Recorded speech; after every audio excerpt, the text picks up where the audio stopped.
আমার প্রিয় ভাইয়েরা, আপনারা ভালো থাকেন, সুস্থ থাকেন। আমাদের বাংলাদেশে জানেন যে গন্ডগোল হয়েছে, সেইটা যেই কারণে গন্ডগোল হয়েছিল সেটা অবশ্যই বাংলাদেশ থেকে উধাও হয়েছে।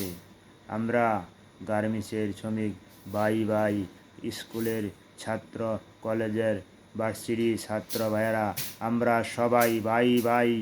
কোনো বাংলাদেশের সন্ত্রাসের জায়গা নাই। আমরা কোনো বাংলাদেশে সন্ত্রাস রাখব না। সেই বাংলাদেশে সন্ত্রাস কোনো থাকবে না। অবশ্যই ভালো একটি সরকার চাই।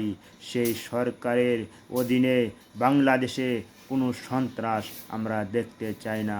আমাদের মায়ের বুক খালি করতে চাই না।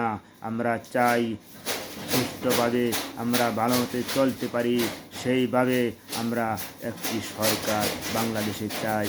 আমাদের জনপ্রিয় অবশ্যই আমরা বাংলাদেশের 18 কোটি লোক অবশ্যই ভালো একটি সরকার আমরা দেখতে চাই। সেই সরকার আমাদের পাশে দাঁড়াইবে। অবশ্যই এরকম একটা সরকার আমাদের বাংলাদেশে দরকার। আপনারা জানেন আমাদের ছাত্র ভাইয়েরা, অনেক ছাত্র ভাইয়েরা রক্ত দিয়েছে, রাস্তায় পড়ে আছে। আমাদের কেউ যারা মারছে প্রকাশ্যে অবশ্যই আমরা ভিডিওগুলো দেখছি। আমরা দেখি ডাইরেক্ট পিস্তল দিয়ে চিপা যায় উপর থেকে। আমরা ভিডিও দেখি এই চিপাই যা গুলি ভরে। আরও সরকারি লোকও ছিল, এই ছাত্র ভাইকে হত্যা করেছে। সেই আমরা জানি সরকারে যারা লোক পোশাক পরাল থাকে, আর ওই পোশাক ছিল না। ওরা কি কোন সরকারি লোক আমাদের ছাত্র ভাইকে হত্যা করেছে এই গুলি করে? এটার বিচার অবশ্যই আমরা চাই। সেই ভিডিও ধারণ করে দেখবেন এই কারা আমাদের ছাত্র ভাইয়ের বুকে গুলি করেছে, আমার মায়ের বুক খালি করেছে।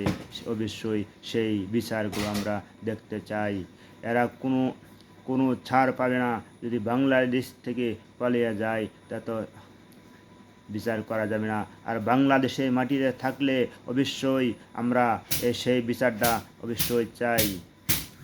আমাদের এই মায়ের বুক খালি করেছে, আমাদের হাজার হাজার ছাত্র নিহত করেছে, আহত করেছে, বুকে গুলি করেছে।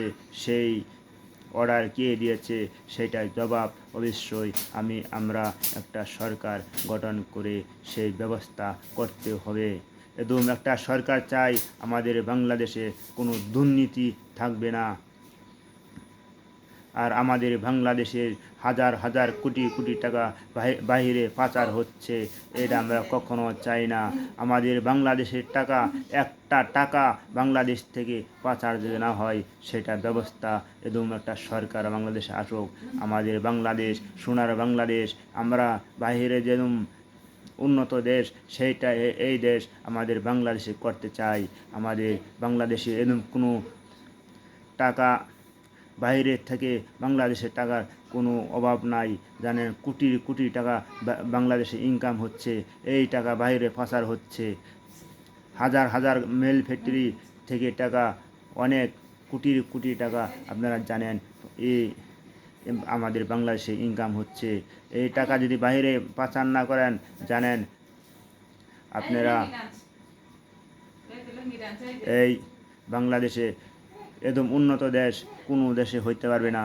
আমাদের বাংলাদেশে উন্নত টাকার দিকে উন্নত কোনো অন্য দেশ নাই।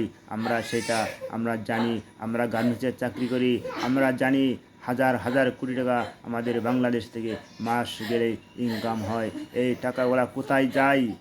আমাদের সরকার যে কোনো ক্ষেত্রে যে কোনো জায়গায় ট্যাক্স নিচ্ছে, এই টাকাগুলো কোথায়? আপনারা জানেন এই একটা টাকা যার 40-50 হাজার টাকা ওর কাছ